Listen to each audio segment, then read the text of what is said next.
Welcome everyone. We thought that with everything going on, a quick video about COVID-19 and the nursing implications for this virus was necessary. So we're going to jump right into this lecture. First and foremost, what is the coronavirus, as everyone has been saying?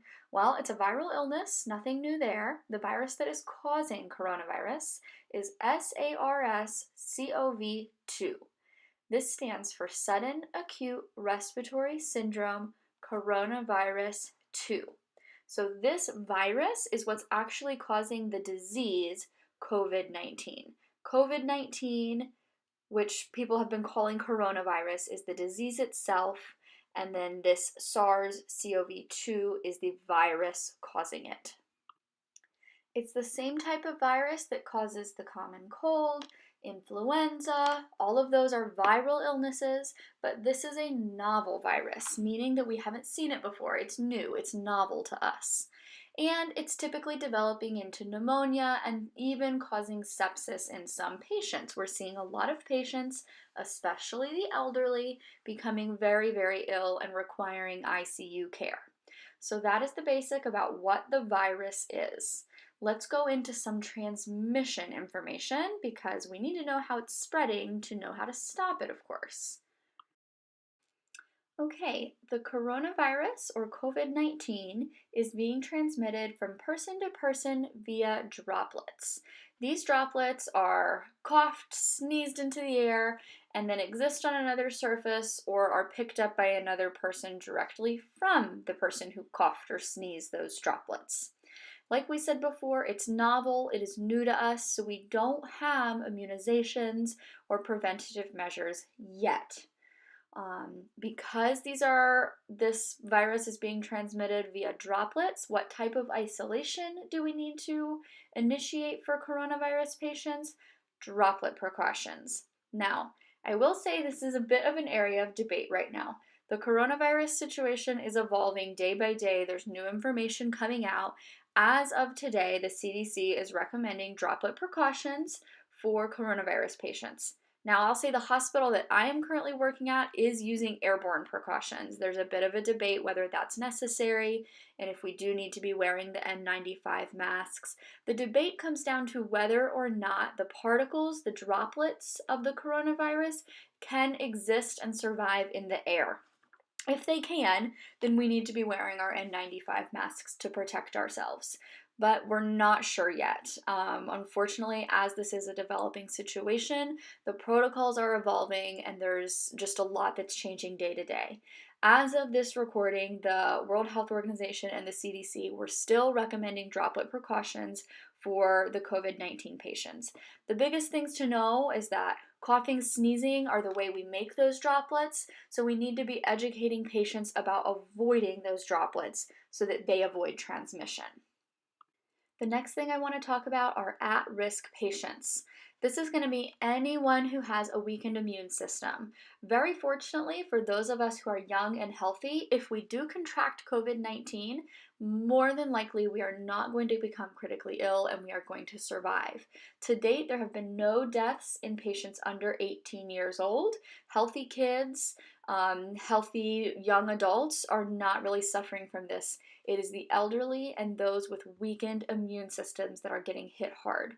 So that's going to be our geriatric population, immunocompromised patients, maybe someone who has gone through chemotherapy or is immunosuppressed waiting for a transplant of some sort or is post receiving a transplant, chronically ill patients, patients with comorbid conditions or pre-existing conditions. Those are the people with weakened immune systems that are getting hit really hard by this COVID-19 because they're becoming much more ill and requiring ICU care. Next, let's look at what our nursing assessment will look like for a COVID-19 patient. This comes directly from the CDC. You can click this link down here. I've linked for more information directly from the CDC. They have the most up-to-date information. As I said, this situation is evolving, but the basic assessment has not changed. COVID-19 is a respiratory illness. We see fatigue, shortness of breath, cough, and fever. The CDC cites the three main symptoms as fever, cough, and shortness of breath. One thing the hospital where I'm employed at is doing to curb the spread of this illness is taking the temperature of every single person who walks in the door of the hospital. And if you have a temperature of greater than 100.4 Fahrenheit, you're not allowed to come into the hospital. And that's because fever is one of the top 3 symptoms of this COVID-19.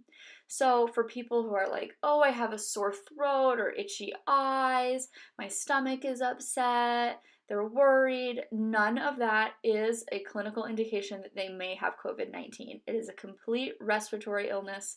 There's no reason for everyone to be buying massive amounts of toilet paper. It is just a nasty, nasty upper respiratory illness. So let's move into how we're going to treat this nasty respiratory illness. As of today, all treatment for COVID-19 is supportive therapy, meaning that we are treating the symptoms that patients present with. We don't have a drug that works directly against the SARS-CoV-2 virus. We don't have an immunization to protect people against it. We are just supporting whatever symptoms that patients present to us with. So for example, maintenance IV fluid. If they are unable to tolerate eating and drinking, we need to think about nutrition for them. Maybe tube feedings, maybe IV fluids are sufficient. And then Tylenol, acetaminophen for their fevers, any other medications that are going to help keep them comfortable and let them ride out this illness. Now, for people who become much more critical and need ICU care, we're going to need to support their respiratory status even more. This may mean providing supplemental oxygen. Some patients are becoming intubated and needing a ventilator to breathe for them. Things like that. We are just supporting the needs of the patient and treating their symptoms. So it will be different for every single patient.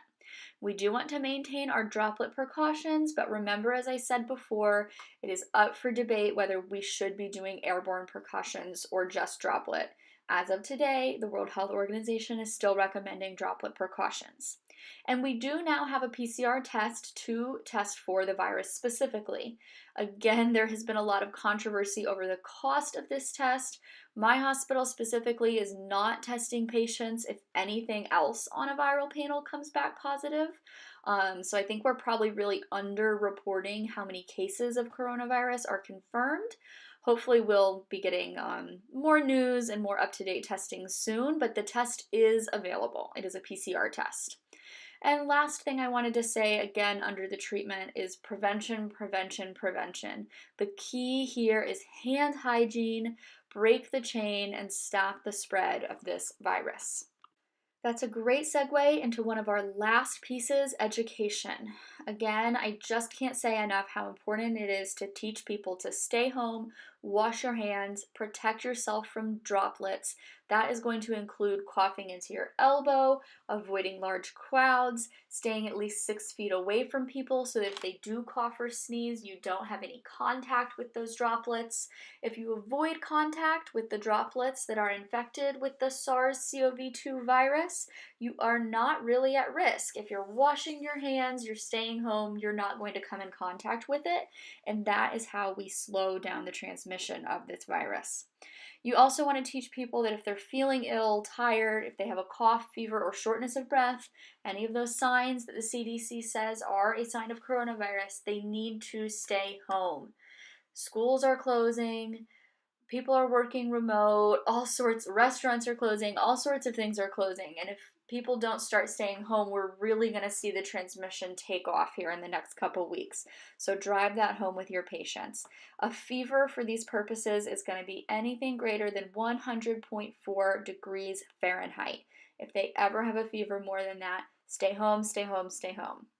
Last educational point, there's been a lot of hoopla around the masks. It's only indicated to wear a mask if your patient is positive for the virus. If they have done a PCR test and we know they have coronavirus, then we want them to wear a mask so that they don't cough, sneeze, and spread droplets to other people. If your patient is not positive, they do not need to be wearing a mask. That leads me into my last little segment about a few myths that are going around about the coronavirus that I want to make sure we address for the education of our patients. Myth number 1 I just touched on, masks will help prevent me from getting the coronavirus. Oh my goodness, there's so many people out there taking masks, stealing things, wearing masks around in public, and this is totally false. The only patients who need to be wearing masks are those who are actually infected with the virus. Again, that's so that if they cough or sneeze, those droplets don't transmit the disease to others. Patients that do not have COVID 19 or another viral illness are not preventing the spread of anything by wearing a mask. They're not protecting themselves.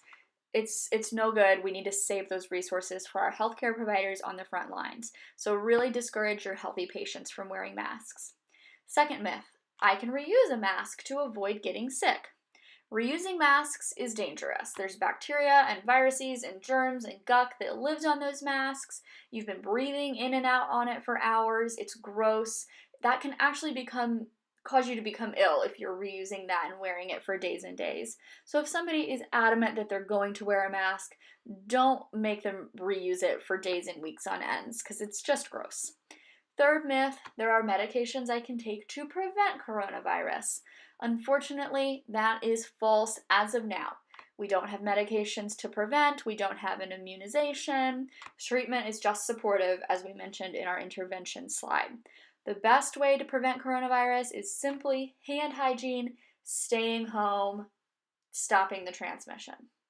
All right, that about sums up everything we know thus far about the novel coronavirus. Let's just finish this off with what an NCLEX question could look like. Which of the following statements are true regarding COVID-19? Select all that apply. A. COVID-19 is caused by the Staphylococcus aureus bacteria. B. COVID-19 is spread through droplet transmission. C. Immunocompromised patients are most at risk of contracting COVID-19. D.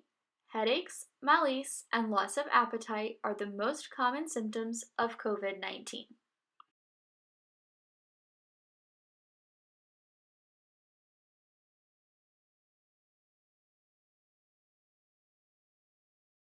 Okay, hopefully you got that one. That was pretty simple and straightforward. The correct answers were B and C.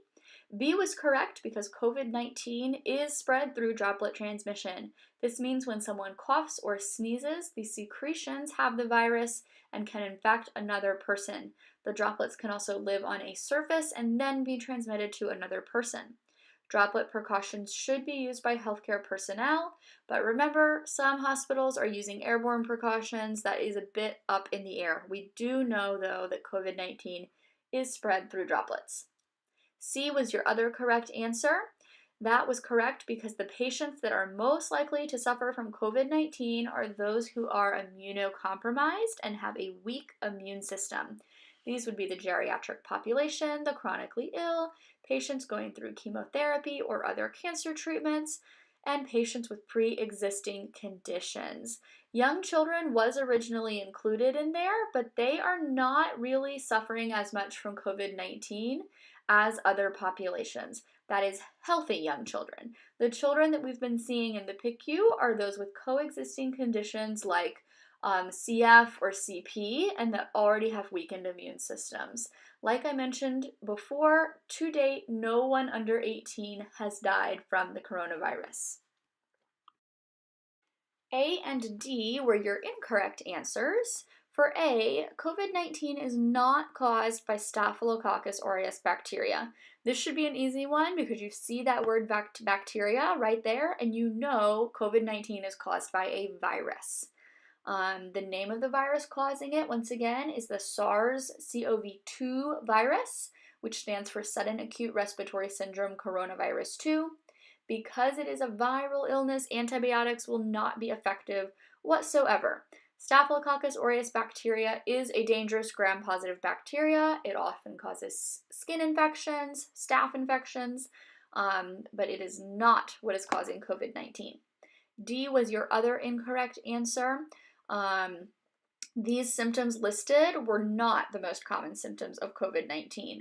The most common symptoms of COVID-19 are fever, cough, shortness of breath. Remember, it is an upper respiratory viral illness. So headaches, malaise, loss of appetite, those are not going to be signs and symptoms of COVID-19. Okay, I hope this answered some of your questions. I know it won't be nearly all of your questions. Trust me, I don't have all of my questions answered either. Please let us know if there's anything that you would like us to address, and we'll try to do so in a future video, okay? Thanks for listening.